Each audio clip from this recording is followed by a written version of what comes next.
Vince Calloway liked to joke about him in front of customers. "Move faster, old-timer. You're not saving lives back here," he laughed. The old man wiped the table clean and walked away. But when a little girl at table 6 stopped making any sound at all, her mother's scream was the only warning anyone got. No sound. That was the sign he'd trained 100 times to recognize. He crossed the room before anyone else even stood up. His hands moved like they remembered something the rest of him had tried to forget. Nobody bussing tables moves like that, not unless they've done it before, under a helmet in far worse conditions. Welcome to Corner Diner Stories. Subscribe for more stories from the corner table. The Corner Diner opened at 6 every morning, the same as it always had. Steam rose off the griddle. The coffee machine hissed. The floor smelled like bleach and bacon fat, the way it did every single day of the year. He arrived at 5:30 before anyone else and let himself in through the back door with a key Frank Hale had given him the day he was hired.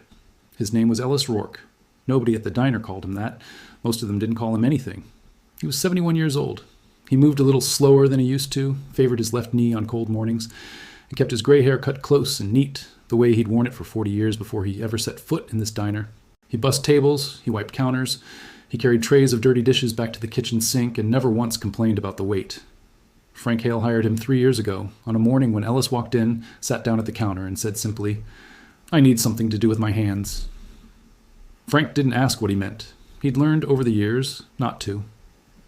"You know how to buss a table?" Frank asked. "I can learn anything twice as fast as I need to," Ellis said.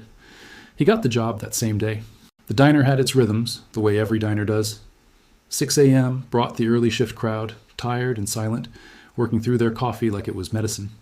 7:30 brought the retirees, loud and slow, talking about grandchildren and gas prices. 9 o'clock brought the lull. Ellis liked the lull. He used it to stand by the back door and look out at the alley, at the gray morning light, at nothing in particular. He had spent 40 years running toward emergencies, 3 years learning how to stand still. Vince Calloway managed the day shift. He'd been at the corner diner for 4 years, and in all that time, he'd never once found a kind word for the old busboy who moved a little slower than the rest of the staff. "Move faster, old-timer," he liked to say, loud enough for the customers to hear. "You're not saving lives back here." Ellis never answered him. He picked up his bus tray and kept working. The other staff noticed, the way people always notice things they don't say anything about. A young waitress named Callie Simmons used to wince every time Vince opened his mouth near Ellis. She'd started at the diner 6 months earlier, fresh out of a community college program, still learning which regulars wanted their coffee black and which ones wanted it the color of a paper bag. "He talks to you like that every day," Callie said one slow afternoon, refilling the napkin dispensers beside Ellis. "Doesn't it bother you?" "I've had worse bosses," Ellis said. "Doing what?" Ellis smiled, the small kind of smile that didn't reach very far. "A long time ago," he said. "Different kind of work." Callie waited for more. Ellis went back to wiping down table 4, and the conversation ended there, the way most of his conversations did. She noticed things about him, the way Sophia had noticed things about Eleanor Voss 2 towns over, the way people always notice more than they say. She noticed that Ellis never flinched at loud noises, not the way most people his age did, not the crash of a dropped tray, not the blare of a fire truck passing on the street outside, though something in his shoulders always tightened just slightly whenever a siren went by. She noticed the faded patch stitched into the inside cuff of his jacket, the one he always wore even in warm weather, sleeves rolled down over his forearms. She never asked about that patch. She had a feeling the answer would be heavier than a Tuesday afternoon at the diner could hold.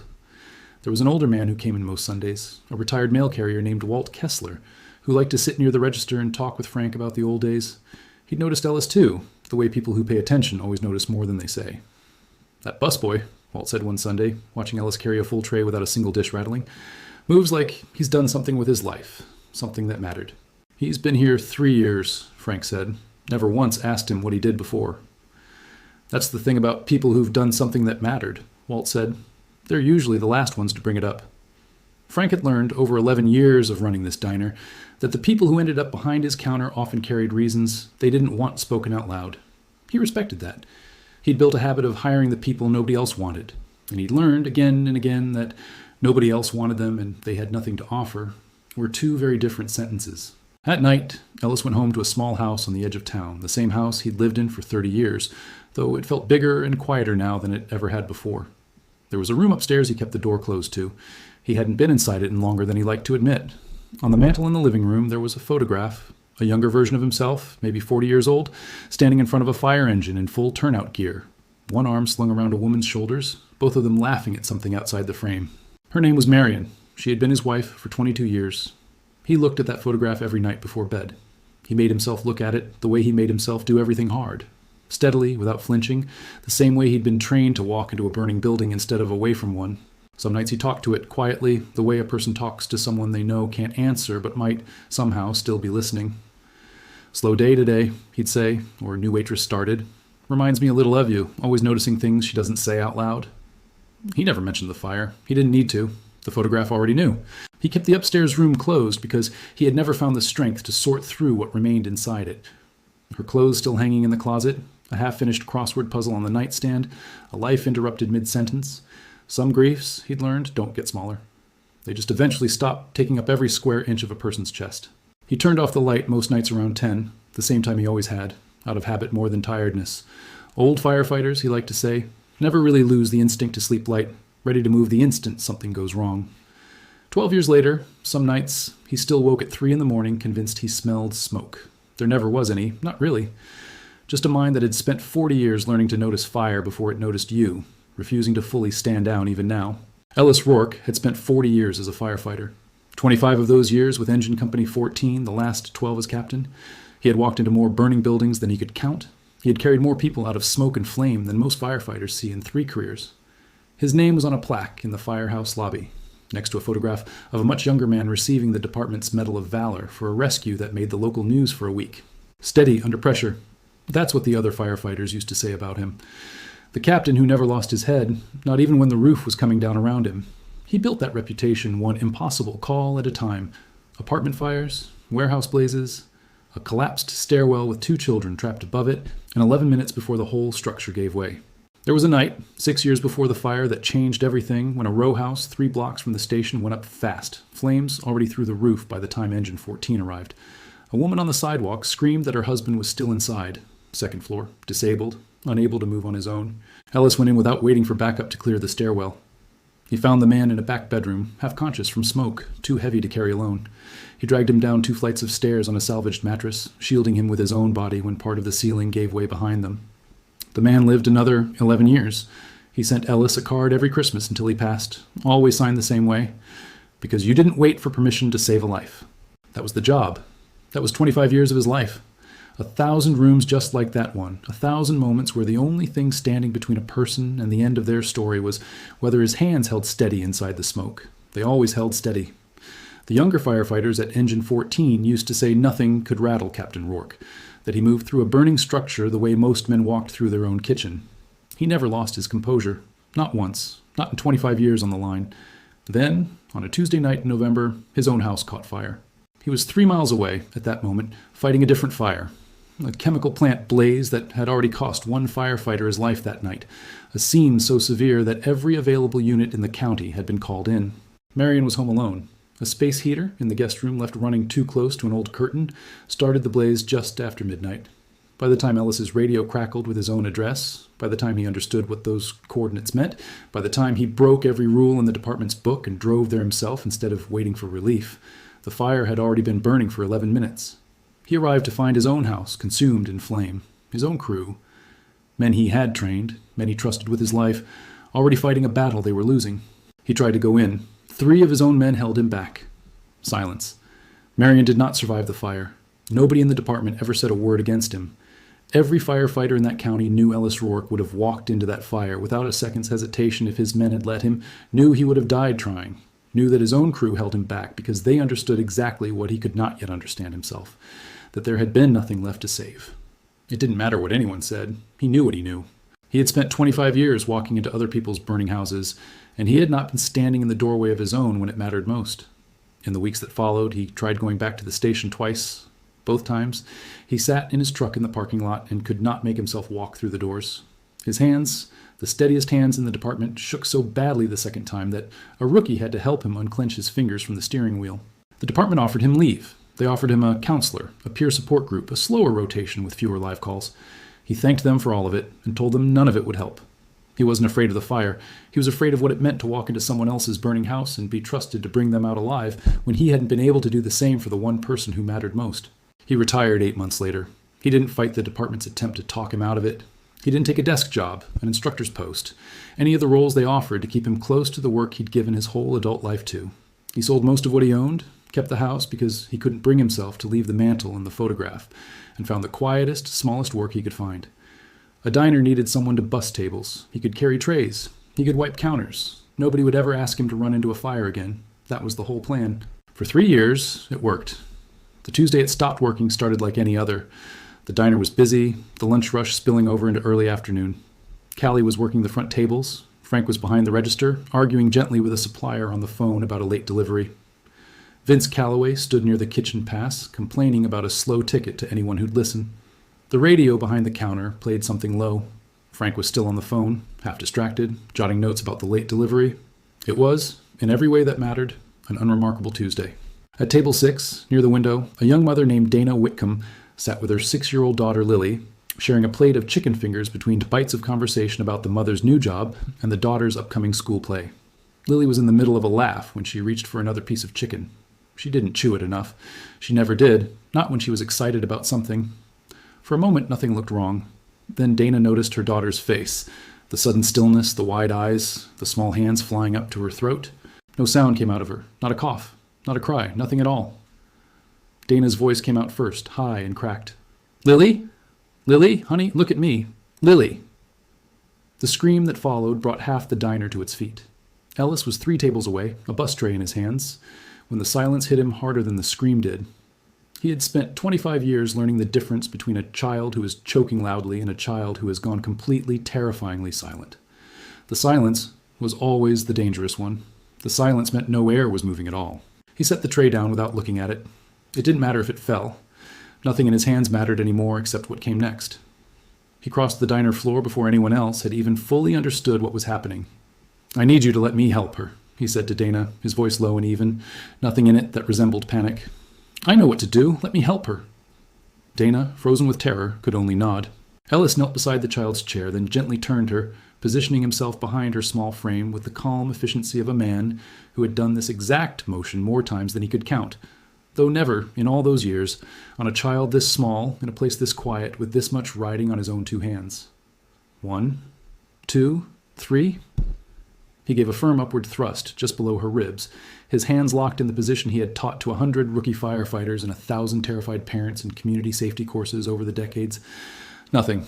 Silence. "Come on," he murmured, so quietly only Lily could have heard him. "Come on, sweetheart." Nothing. He thought for the briefest fraction of a second, of the sound a smoke detector makes when it's already too late, of 11 minutes that had once felt like an eternity.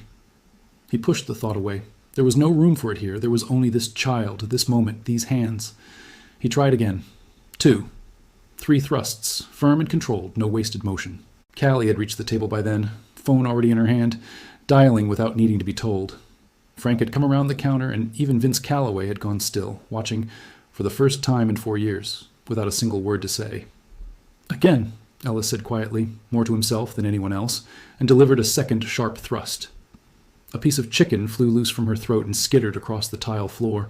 Lily gasped, a huge, ragged, beautiful sound, and then she was crying, the good kind of crying, the kind that meant air was moving freely through her lungs again. The whole diner exhaled with her.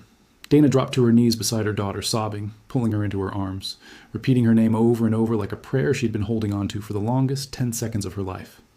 Ella stayed kneeling for a moment longer, one hand resting gently on the girl's back, making sure her breathing had truly settled before he let himself believe it. "She's all right," he said softly. "Give her a minute. She's going to be all right." As he shifted his weight to stand, his jacket sleeve slipped back from his wrist, and the faded patch stitched inside the cuff caught the light. A small emblem, the number 14 stitched beneath a stylized flame, the kind of patch that only comes from a career spent walking toward fires instead of away from them. Nobody in that diner had ever looked closely enough to notice it before. They were looking now. For a long moment, nobody said a word. Vince Calloway stood frozen near the kitchen pass, his mouth slightly open, the joke he always had ready nowhere to be found. Callie was the first to speak. "How did you—" she started, then stopped, staring at the patch on his sleeve. "You've done that before. A lot of times before." "A long time ago," Ellis said, the same quiet answer he'd given her months earlier, except this time everyone in the room understood exactly what it meant. Frank Hale came around the counter, phone still in his hand, the supplier call forgotten. He looked at Ellis for a long moment, the way a man looks at someone he thought he knew. 3 years, Frank said. 3 years you've been bussing my tables, and you never said a word." You never needed me to save anyone, Ellis said. It never came up. Dana looked up from where she still knelt with Lily in her arms. Who are you? She asked, her voice thick with gratitude and disbelief. You knew exactly what to do. Instantly. Ellis Rourke, he said simply. I used to be a firefighter, 25 years. A firefighter? Dana repeated, as if the word alone explained something she'd been trying to understand her whole life without knowing it. You saved my daughter's life. I did what anyone with the right training would have done, Ellis said. I just happened to be standing close enough. Vince Calloway had gone very quiet. He looked at the floor, then at Ellis, then at the floor again. I've been talking to you like you were nothing for 3 years, he finally said. Ellis looked at him not unkindly. You didn't know, he said. That's not really an excuse. No, Ellis agreed. It isn't. What nobody at the diner knew about Vince Calloway was that he'd been passed over for a shift supervisor promotion 3 times in 4 years. Each time watching someone younger, someone with a college degree, he never had the money to finish, get handed the position instead. The loud jokes, the constant need to remind everyone beneath him exactly who was in charge. It was armor, thin and obvious to anyone who'd ever worn a version of it themselves. Ellis recognized it the moment he saw it clearly, weeks after the rescue, watching Vince linger near the register long after his shift had technically ended. You've been passed over for something, Ellis said one afternoon, not a question. Vince looked up, startled. How would you know that? I spent 25 years reading rooms full of people in the worst moments of their lives, Ellis said. It's not a skill that turns off just because I retired. Vince was quiet for a long moment, wiping down a counter that didn't need wiping. 3rd time this year, he finally admitted. Regional manager position, went to a kid who's been here 18 months. I've been here 4 years.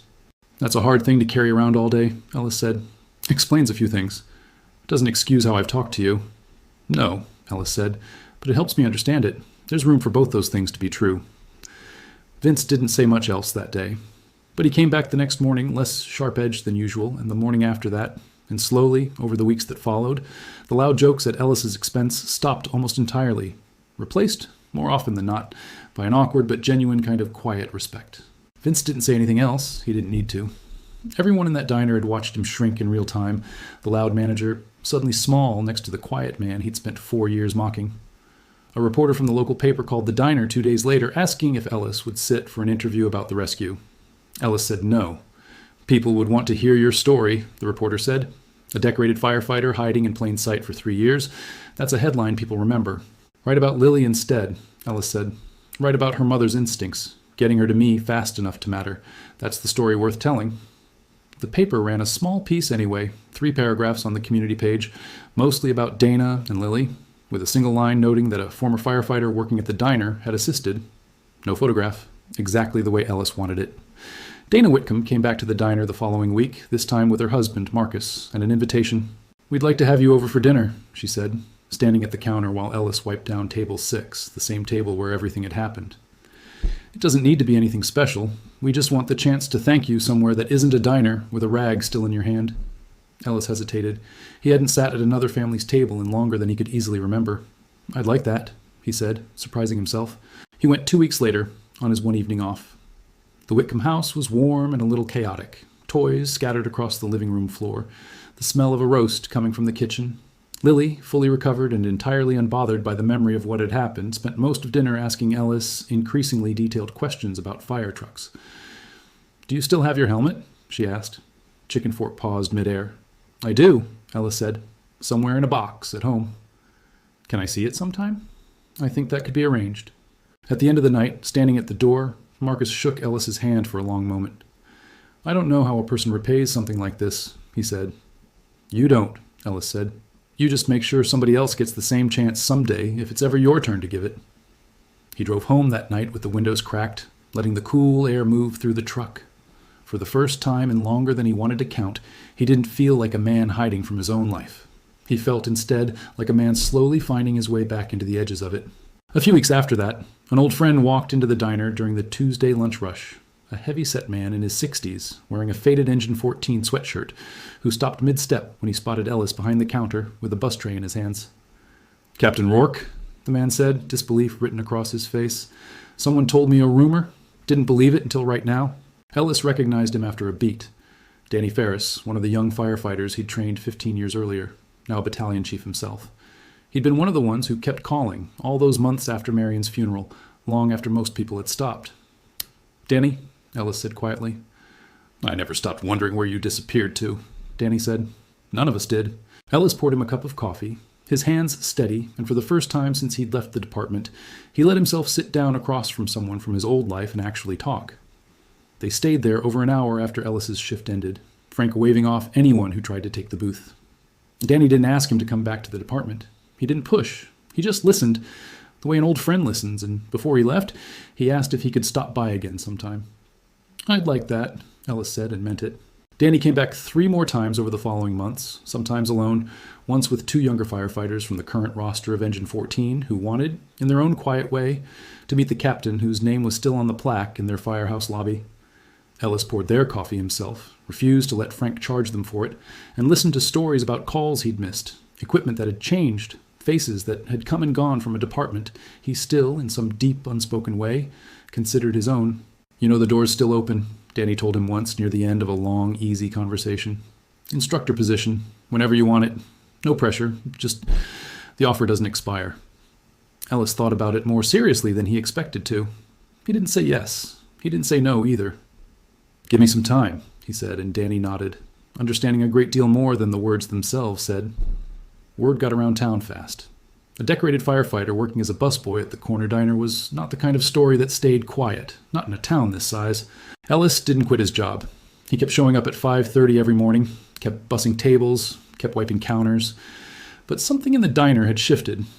Frank started leaving him the good coffee, the kind normally reserved for regulars who tipped well. Callie asked him more questions now, and Ellis found himself answering more of them than he expected to. Vince Calloway still worked the day shift, but he never spoke to Ellis the way he used to. He'd learned, in the space of 10 seconds, exactly what it looked like to underestimate someone who had spent half his life quietly saving people nobody thought to thank him for. 3 weeks after the incident, on a gray afternoon in late November, Ellis didn't show up for his shift. He had never missed a day in 3 years. Frank called twice. No answer. Callie found the address in the employee file Frank kept in his office and drove out after her shift ended, worry sitting heavy in her chest the whole way. She found Ellis sitting on the back porch of his small house, a photograph in his hands, his eyes red in a way that had nothing to do with the cold. "I didn't want to intrude," Callie said, standing a few feet away. "I just wanted to make sure you were all right." Ellis didn't look up right away. 12 years today," he said quietly. 12 years since what?" He held up the photograph, just enough for her to see. A woman laughing beside a fire engine, a younger version of Ellis with his arm around her shoulders. "My wife," he said. "Marion. She died in a house fire 12 years ago tonight. My house. While I was 3 miles away fighting somebody else's." Callie sat down beside him without being asked. She didn't say anything right away. She just sat there, letting the cold afternoon settle around them both. "I saved that little girl 2 weeks ago," Ellis finally said. "Everyone in that diner looked at me like I'd done something remarkable. And all I could think about, the whole rest of that day, was the one time it mattered most, and I wasn't fast enough." "You weren't even there," Callie said gently. "That's not the same as not being fast enough." "I know that," Ellis said. "I've known that for 12 years. Knowing it and believing it turned out to be 2 very different things." "Do you believe it today, even a little more than yesterday?" Ellis was quiet for a long moment, turning the photograph over in his weathered hands. "Today," he said slowly, "I held a child who couldn't breathe, and I got her breathing again. And for about 10 seconds, I let myself feel like maybe all those years of training were worth something after all, even the year they couldn't save the one person I needed them to save the most." "That sounds like the beginning of believing it," Callie said. They sat there until the sun went down behind the bare trees, an old firefighter and a young waitress, saying nothing else that needed saying. On the drive back, Callie admitted something she'd never told anyone at the diner. "I almost went into nursing school 2 years ago," she said, eyes on the road. "Got accepted, actually. Deferred it again, then just quietly let it lapse. Told myself I needed the money first, needed more time, needed 100 reasons that weren't the real one." "What's the real one?" Ellis asked. "I watched my grandmother go through a long illness when I was in high school. Watched a lot of people not know what to do around her, myself included. I think I was scared that if I actually trained for it, I'd have to be the one who knows what to do next time, and I wasn't sure I could handle that weight." "You don't do it by not being scared," Ellis said. "I was terrified my first fire. Every fire after that, too, if I'm honest. You just don't let the fear make the decisions for you. It's allowed to ride along. It doesn't get to steer." Callie was quiet for a while, turning that over. "I think I'm going to reapply," she finally said. "Good," Ellis said. "The world needs more people who show up scared and do the work anyway. Nobody tells you that's most of what courage actually is." Callie reapplied the following semester and got in again. She kept working mornings at the diner around her class schedule, and every other Thursday evening, without fail, she sat in the front row of Ellis's safety course, taking notes like her life depended on it, because in a way, someday, somebody's life would. 6 months after the incident at Table 6, the local elementary school reached out to the diner, having heard the story through Dana Whitcomb, who had told anyone who would listen about the quiet busboy who saved her daughter's life. They asked if Ellis would be willing to teach a basic child safety course to parents and staff. Choking response, basic first aid, the fundamentals that had once been second nature to him and were a mystery to almost everyone else in town. He said no the first time they asked. He said no the second time, too. The third time, it was Callie who asked him, not the school. "You've spent your whole life running toward emergencies other people couldn't handle," she said, wiping down the counter beside him at the end of a slow Thursday shift. "How many people in this town have never even been taught the basics? How many kids could you help before something like what happened to Lily happens to someone who doesn't have you standing 3 tables away?"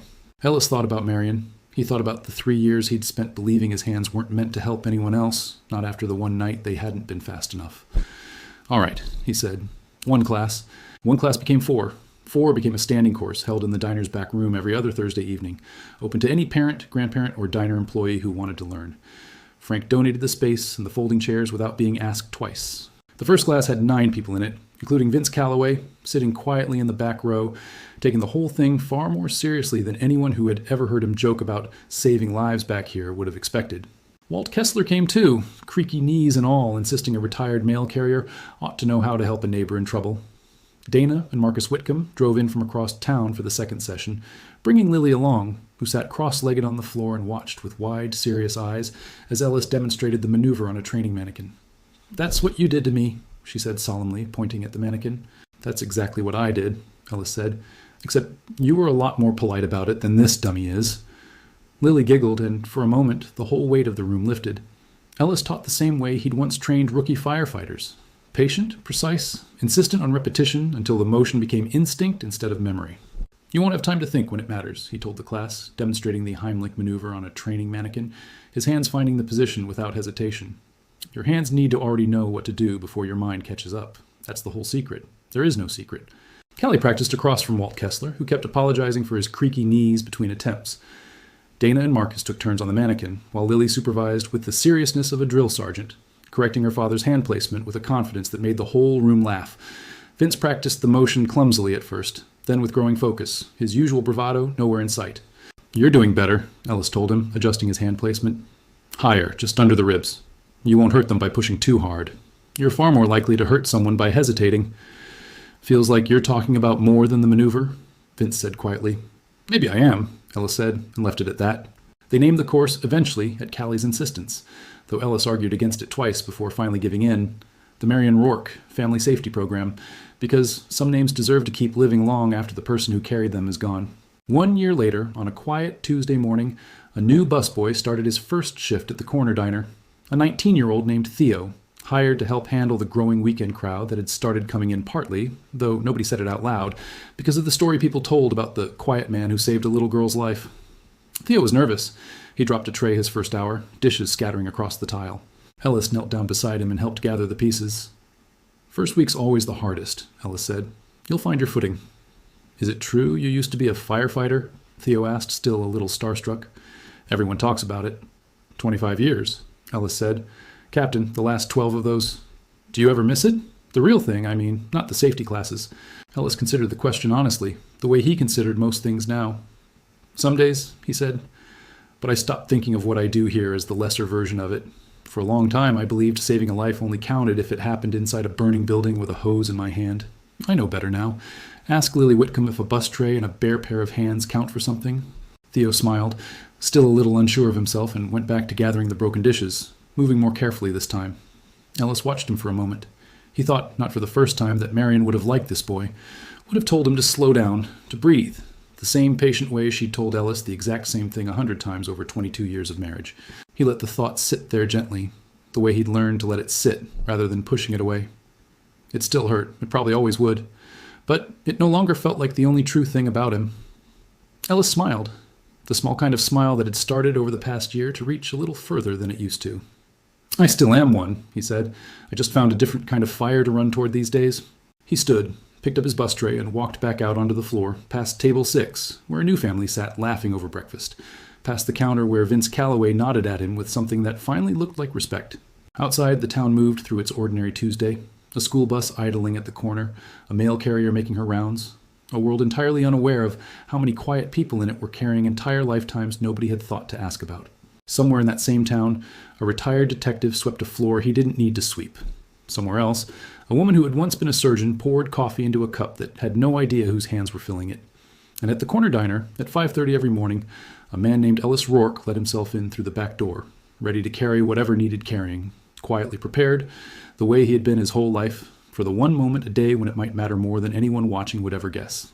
Not every hero wears a uniform. Some just wear an apron and carry a bus tray instead of a hose and wait quietly for the one silent moment when both kinds of hands are needed at exactly the same time.